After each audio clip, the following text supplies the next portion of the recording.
Ladies and gentlemen, please join me in welcoming our 2012 President of the Home Builders of Berks County Association, Mr. Kevin Kozo.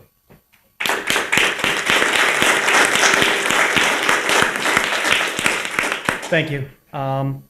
This election may very well be the most important election in recent memory, and the HBA is pleased to have organized these debates on your behalf. Our goal is to help you make a fully informed decision on Election Day.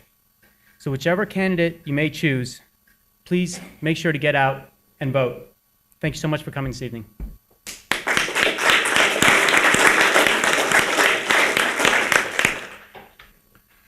Our next debate of the evening is for candidates seeking the office of Pennsylvania House of Representatives.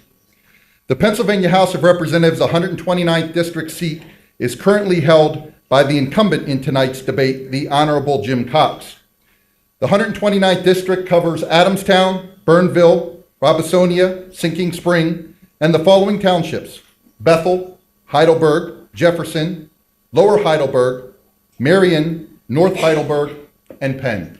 Before we meet the candidates, let's meet the panelists. If you can have the panelists come in, please. Ladies and gentlemen, our panelists for tonight's debate.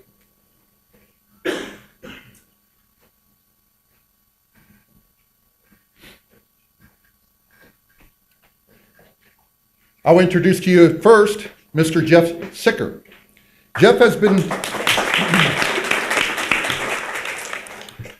been a realtor and active in the real estate industry since 1981. He was chairperson of the Association of Realtors Legislative Committee in 2011, served as a Realtors PAC trustee, and is currently serving as the president of the association. Additionally, Jeff is on the board of directors for the state association, the Pennsylvania Association of Realtors. Representing tonight, the Reading-Berks Association of Realtors, again, Mr. Jeffrey Sicher.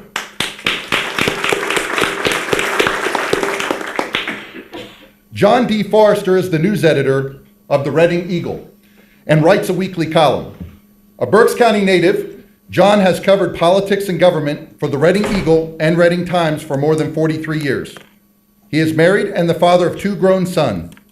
John lives in nearby Kenhorst. Representing the Reading Eagle newspaper, Mr. John Forrester. Deb Kearse is the Vice President of Marketing for Cole Building Products. She has 30 years in the building industry, working with builders and remodelers through Cole's 9 locations. Cole Building Products is a member of over 20 business-oriented associations across Pennsylvania. Deb is a member of the Penn State Advisory Board and, in her second term, on the board of directors of the Reading Chamber. Representing the Greater Reading Chamber of Commerce and Industry, Mrs. Deb Kearse.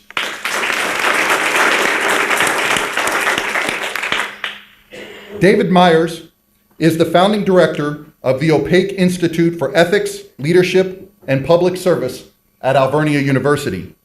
The mission of the Opaque Institute is to foster and promote ethical leadership and public service, both at Alvernia University and in the broader community. Immediately prior to moving to Alvernia and Reading, he served as Chief of Staff and Executive Director for External Relations and Economic Development at Bucknell University. Dave spent most of his career in and around state government in a number of different positions. Representing Alvernia University, Mr. Dave Myers.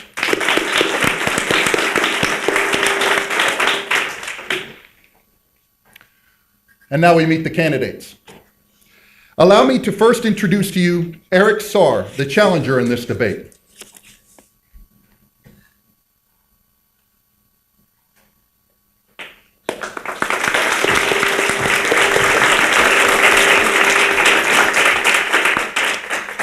As an Army-trained Arabic linguist and intelligence analyst, Erik Saar supported the FBI in New York after 9/11.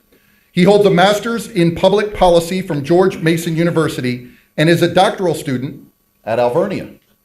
Erik works for the Office of Joint Chief of Staff at the Pentagon and resides in Lower Heidelberg with his wife Darcy and their sons, Griffin, age 5, and Jasper, age 3. Ladies and gentlemen, Mr. Erik Saar.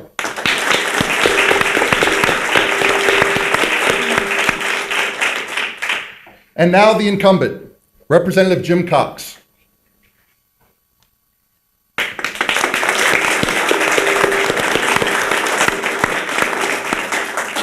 Jim Cox has represented the 129th District since 2007.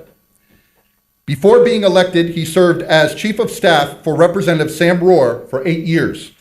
Jim graduated from Pensacola Christian College and Regent University School of Law. Jim has served on many committees in the legislature and is the prime sponsor of the Property Tax Independence Act. Jim and his wife Kelly live in Spring Township with their 5 children. Ladies and gentlemen, again, Representative Jim Cox.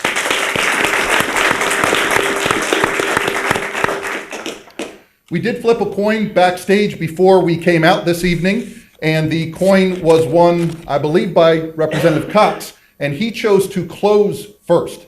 So that means that tonight's opening statement will begin with Mr. Erik Saar. Mr. Saar, you have 2 minutes. Thank you, Christian. And thank you all for being here tonight. Let me begin by first thanking the Home Builders Association. I know all the legwork that went into making this happen. I sincerely appreciate all your work. Alvernia University for hosting us tonight. And most importantly, let me thank all you in the community for being here, and Mr. Cox as well for agreeing to the debate. It's so great to see so many folks concerned about the issues that really impact our community. And community is really the primary reason that I'm here today. About 5 years ago, I got out of the United States Army. I served as an Arabic linguist and intelligence analyst. And my wife Darcy and I sat down at our kitchen table and we said, look, we're starting to think about having children, and we lived in Northern Virginia, and we said there's no better place to really raise a family than in Pennsylvania. So we decided to come back to Berks County to settle here to raise our kids. And we have never been disappointed in what a great place it is to do exactly that. The common sense values that are here really can't be matched anywhere else. One of my experiences in the Army was great in order to be able to travel, get to meet many different people, and see folks from all walks of life. But there's nothing like the roots of Pennsylvania to bring you home. But when I took a look to see what was happening in Harrisburg and how it impacted my community, I felt like I had to step up and do something that I had learned in the days that I was in the Army and then in the private sector as well, which is to commit to service and engage in a rigorous debate about the issues that impact our community. Because to me, when I looked around and saw what was going on in Harrisburg, I couldn't help but feel like there's one set of rules for the folks that work in Harrisburg and quite a different set of rules for those of us here who don't have political jobs. And as someone who's never run for office before, I said, the issues are far too important to have year after year go by where there's no challenger and no one else. I hope tonight we have a great discussion about the issues that are important to our community, and I look forward to our debate. Thank you, Mr. Saar. Representative Cox, you will have 2 minutes for opening statement. Thank you.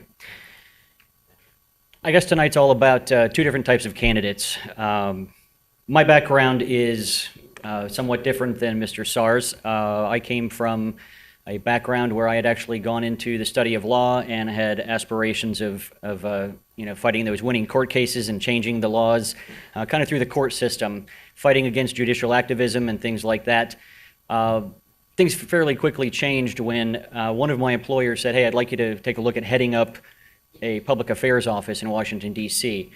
And it was then that I kind of stepped back and said, I can go into a courtroom and fight the way the laws are being interpreted, or I can be involved in the actual drafting and the formation of those laws and hopefully get it right so that it's not a go back and fix it through the court type of approach. Because of that, I started to get involved in local party activities and things like that, but I quickly saw some of the same things that Mr. Sarr pointed out, and that is I didn't like the way things were being done by the party. And so what actually prompted me to run in 2006 when I first ran was the individual who was running at that point, was my primary opponent. He essentially said, I went down in one of his first interviews, he said, I went down to Harrisburg and I met with the party leaders and I got their approval to run. That right there was my call to service in the Pennsylvania legislature because I did not want the status quo to continue. In 2006, the campaign slogans were not the status quo is the way to go, but rather the status quo has got to go. And as I went in and began to serve, it became evident that it was going to be an uphill battle because those leaders who were currently in charge said, we're going to do things the same way, and you're going to be fighting against us.